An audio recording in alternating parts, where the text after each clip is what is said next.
জীবনের গল্প আমরা সবাই শুনি, কিন্তু আমাদের মতো প্রবাসীদের গল্প কয়জনই বা শোনে। 12 ঘন্টা ডিউটি শেষ করে বাসায় ফিরলাম। বাসায় এসে শরীরটা চলে না, সারা শরীর ব্যথা। 12টা ঘন্টা ডিউটি করছি সারা রাত ডিউটি করার পর ক্লান্ত শরীর নিয়ে বাসায় ফিরলাম। যতক্ষণ ডিউটির ভিতরে ছিলাম শুধু ঘড়ির দিকে চেয়েছিলাম আর ভাবছিলাম টাইমটা কখন শেষ হবে, কখন ডিউটিটা শেষ করে বাসায় ফিরবো। আর ডিউটি শেষ করে যখন বাসায় আসলাম অনেক ক্লান্ত লাগছে, একটু শুয়ে পড়লাম। খুব ভালো লাগছিল, মন চাচ্ছিল একটু ঘুমায়, কিন্তু এর ভিতরেই আমার মাথায় আসলো, ওহো রান্না তো করা হয় নাই, রান্না তো আমার বসাতে হবে। কিছুক্ষণের জন্য আমি ভুলেই গেছিলাম এতক্ষণ যে ডিউটি করেছি অন্যের, এখন তো আমার নিজের ডিউটি করতে হবে। তাছাড়া আর একটা জিনিস মাথায় সবসময় রাখতেই হয়, আমি যদি একটু তাড়াতাড়ি রান্না না বসাই তাহলে আরও মানুষ যে আছে তারা তো তাড়াহুড়া করবে, আর আমি যে চুলা পাবো না। তাই সেটা মাথায় রেখে খুব দ্রুত রান্না বসিয়ে দিলাম। এবং হুট করে আমার মাথায় আসলো, শুধু তো রান্না বসালে হবে না, জামা কাপড় তো ধুতে হবে। তা জামা কাপড়গুলো রেডি করে আবার যাচ্ছি জামা কাপড়গুলো ধুতে।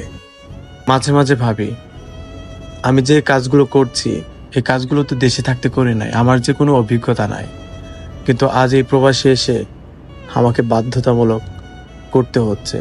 কারণ আমার কাজ করে দেওয়ার মতো যে আর কেউ নাই, আমার বলতে যে শুধুই আমি।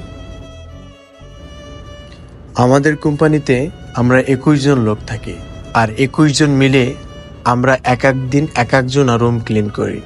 আজকে আছে আমার ক্লিন, তাই আমাকে ক্লিন করতে হচ্ছে। অবশেষে আমার ক্লিন করা শেষ, এখন তরকারি রান্না করার পালা।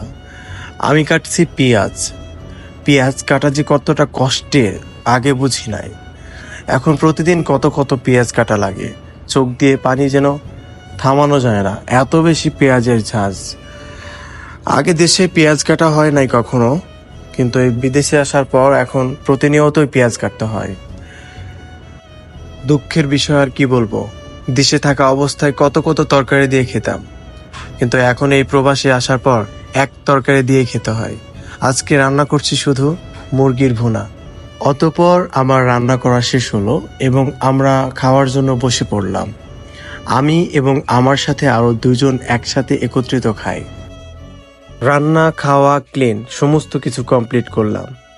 আজকে বাসায় এসে 3 ঘন্টা 30 মিনিট কাজ করেছি এবং ডিউটি করেছি 12 ঘন্টা।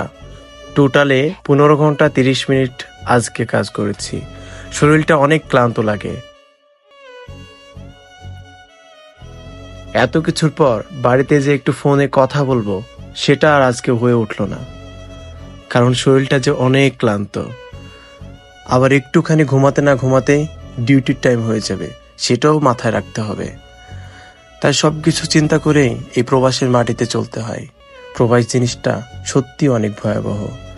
চাইলেও এই কষ্টের প্রবাস জীবন থেকে খুব সহজে বেরোতে পারবো না। জানি না এভাবে আর কতদিন কষ্ট করে যেতে হবে। সবাই দোয়া করবেন আমার জন্য। ভালো থাকবেন। আল্লাহ হাফেজ।